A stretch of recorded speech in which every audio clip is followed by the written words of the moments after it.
there was a trailer for the Star Wars show, The Acolyte. Ooh. This is probably my most anticipated Star Wars project in recent times. But honestly, the trailer didn't do much for me. Hmm.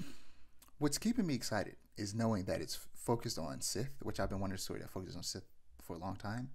It Mm-hmm. takes place during the High Republic, which has only been relegated to comic books and novels recently, which is like this new era that they pushed like a couple of years ago. But outside of the comics and novels, which is a small portion of the Star Wars fandom, they haven't Right. done much with it.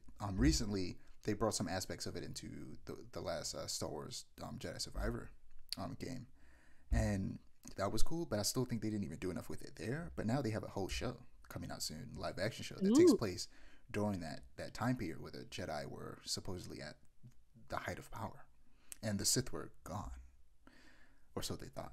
And it's also very kung fu movie inspired. So Mm. yeah, no, I'm really interested in this. There's been a little controversy over the fact that uh, there is one writer in the writers' room that has never watched Star Wars, and Interesting. showrunner Leslie Hitland explains that she doesn't want herself, who's a lifelong fan, to just be relying on particular references in order to create emotional beats. She wants those emotional beats to be earned and checked by someone that isn't super familiar with it. If this was the whole writing team, I'd be upset, but one or two make sense.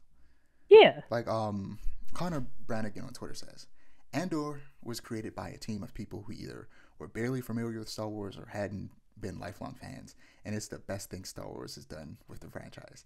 The outside perspective is invaluable. This is flawless logic.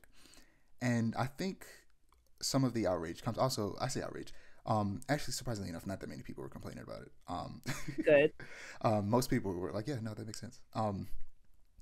But there's a little bit, just a little bit. Right. Of But course. Of most of it course. comes from the overlap. I think that a lot of it comes from the overlap between Star Wars and MCU fans, and Mm-hmm. MCU fans are just so tired of people who've never picked up a comic book adapting those stories, Right. Which makes sense.